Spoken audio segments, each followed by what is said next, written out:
Good morning. Today is Thursday, January 16th, 2025. We all know the narrative that Moshe was put into a basket as a baby in the river, and Batia, the daughter of Paro, saw him, and she took him, and assuming that it was a baby that had no family, she adopted him. Vatikra shmo Moshe. And she called his name, the daughter of Paro gave him the name. She called his name, the name of the baby, Moshe. Vatomer, and she said in explaining the name, Ki min hamayim mishisihu, because I drew him out of the water. Remember, Moshe, the baby, is in the basket in the water, and the daughter of Paro drew him, lifted him out of the water. So because of that, she named him Moshe. The Siforno and Rabbi Hirsch, could be there others, point out that she did not name him Moshui. Moshui means one who was drawn out of the water. That would seem to be, if you're naming him because you took him out of the water, the name should be Moshui, the one who was taken out of the water. Instead, his name is Moshe. And what Moshe means, the grammatical form of the word Moshe means one who takes others out of the water. Listen to the words of Siforno. Moshe means Mamalet u'Moshe es acherim, one who saves and lifts others out of the water, out of distress. That's the form of the word that Batia, the daughter of Paro, chose.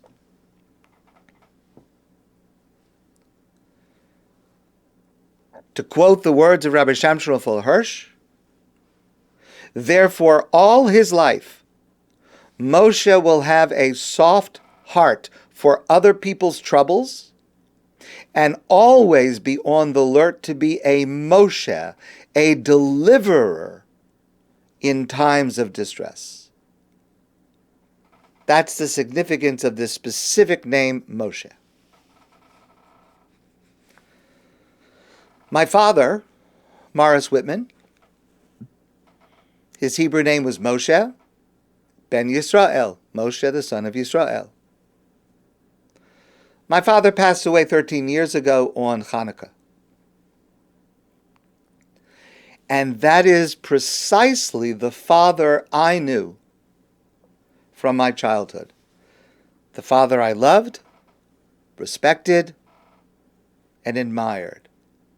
My father was always on the alert to be a Moshe with a soft heart for other people's troubles. My father was born in Framingham, which is just outside of Boston, in 1936. He was the youngest of 6 children. His father made and sold women's hats. And I remember as a very young child, when we visited Boston, we would go to his shop, which was filled with all kinds of interesting things. And then after he retired, his basement became a great place to play. There were feathers and buttons and ribbons, and then there were all sorts of other things. My father attended Babson College, which is also in a suburb of Boston. And it was there he met my mother from Memphis. My mother from Memphis attended Brandeis University. At that time, it was the only college that served kosher food. So my mother went there, and Babson and Brandeis are across the street from each other, and their kosher dining facility was shared by the 2 colleges.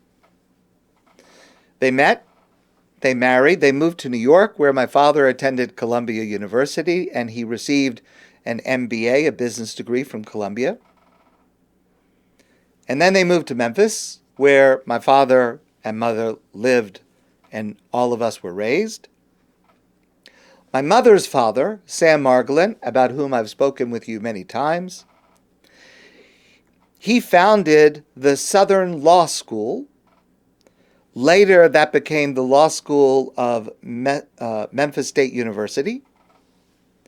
And my father attended that school and became a lawyer also.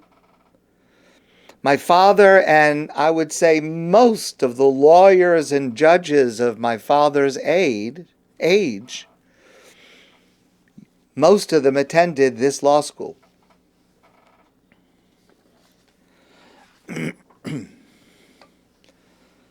Then my father worked in the family business in Memphis. And one of his many tasks outside of his actual work, but one of his many tasks was he was the one to meet with meshulachim, people that would travel from city to city to collect funds for yeshivos in Israel or other worthy causes in Israel. The Memphis Jewish community is known as a prosperous Jewish community and a generous Jewish community. And the company, National Mortgage Company, was a successful business. My father was a successful businessman. And my father regularly met with meshulachim, these people coming to ask for tzedakah, both at work and at home. Now, this institution was different than it is today.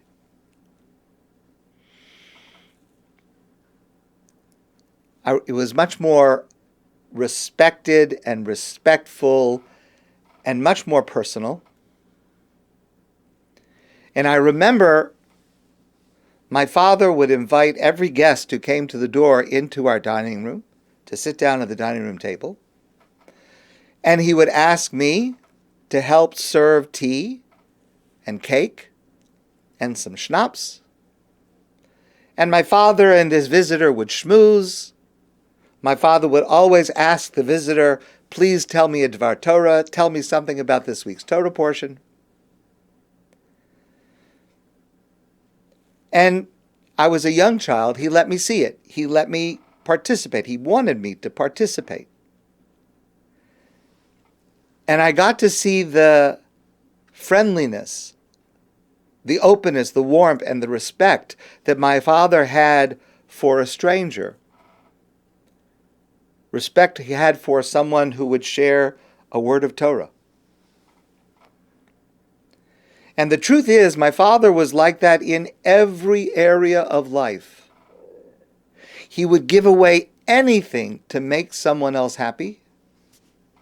He taught me the joy and satisfaction that comes from helping someone. Nothing gave him more pleasure than to give someone a job, get tickets for them, get someone into school. And he was brilliant at it. One of the strongest images I have of my father from when I was very young, after dinner, if something in the house needed to be fixed, my father would make the rounds to fix whatever needed a repair or an improvement. And as he made the rounds throughout the house, he would carry a hammer and a roll of tape. My father could fix anything with just a hammer and a roll of tape. That's all he needed. And that's what I thought of my father growing up. I had complete confidence that he could fix anything. He could make anything work. No matter how broken the object or the situation, he could come up with the creative solution and the best advice. He could work it out. And he never needed help.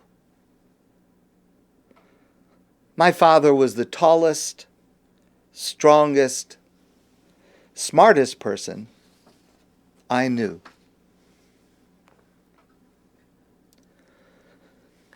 When my father passed away, At that time, he was living in New York. We traveled to New York. The funeral was in New York. We sat Shiva in New York with my family. While we were sitting Shiva, people came. All sorts of people from different parts of our lives. And each one of us has different friends and their relatives. A lot of people came to the Shiva. And during the Shiva, there were people that came, and there was someone, or two people, that told two stories about my father. Now, I have to just say, the stories are not true. I know they're not true, but these are two of the stories that were said about my father during the Shiva. The first story relates to his helping those who came to collect tzedakah funds on behalf of the yeshiva. And one of them at that time was Rabbi Shner Cutler. He was the head, the Rosh HaYeshiva of the Lakewood Yeshiva, one of, if not the largest yeshivos in the world today. And Rabbi Shner Cutler came to Memphis to collect funds for his yeshiva, and of course he came to my father. And my father had the idea that he would take Rabbi Shner Cutler to Elvis Presley. Elvis Presley lived in Memphis. He lived in Graceland. And so my father took Rabbi Shner Cutler to visit Elvis Presley. And when they got there, my father, on behalf of the Lakewood Yeshiva, asked Elvis Presley for a donation of $50,000. At that time, it was an outrageous sum. $50,000. So the story goes, Elvis said yes, but on one condition. On the condition that this rabbi, Rabbi Shner Cutler, would give him a blessing. He wanted a blessing. At that point, Rabbi Shner Cutler walked out of the house. My father followed him, and Rabbi Shner Cutler said, forget it. I'm not giving a bracha, I'm not giving a blessing to Elvis Presley. My father quoted, tell him God's blessings are not for sale. Okay. So my father went back in, and to tell Elvis Presley that he was not going to be able to get a blessing from this rabbi. But Elvis gave my father the $50,000 anyway, because he was so impressed that this rabbi would give up the money rather than go against his principles. That's the story. It didn't happen, but that's the story. The other story that was told, you may remember, and we've discussed this, I think, there was a very great rabbi who lived in the previous generation. His name was Rabbi Yitzchak Hutner, an incredible scholar and teacher.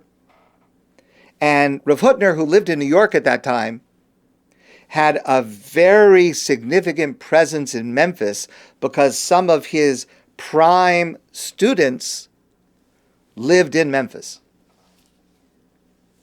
And there was an incident, you may remember, where an airplane was hijacked and Rav Hutner was on the plane. Now that part is true. So the story goes that, of course, people in Memphis were very concerned. Obviously, this great rabbi, our teacher, is hijacked on this plane. Who knows what could happen to him? And they were trying to find someone in the government who could help, someone who could intervene. The problem was it was a Sunday, and no government officials were around. This is whatever it was, 30, 40 years ago. There were no government officials that they could find, and somehow my father got the phone number, the home phone number of Henry Kissinger, and called him to help, and that put in motion what later led to that situation being resolved. So again, I want to be clear. Those two stories are not true. They did not happen. But I want to make 2 points about these stories that we heard during the Shiva. To paraphrase the punchline of another story, they don't tell those kind of stories about just anyone. The fact that the story was told about my father, even though it was not factually true, is indicative of his character. Because number 2, if he would have been asked, he would have done it, and he would have succeeded. That's who my father was. Each of us, in our own way, we should try to be a Moshe.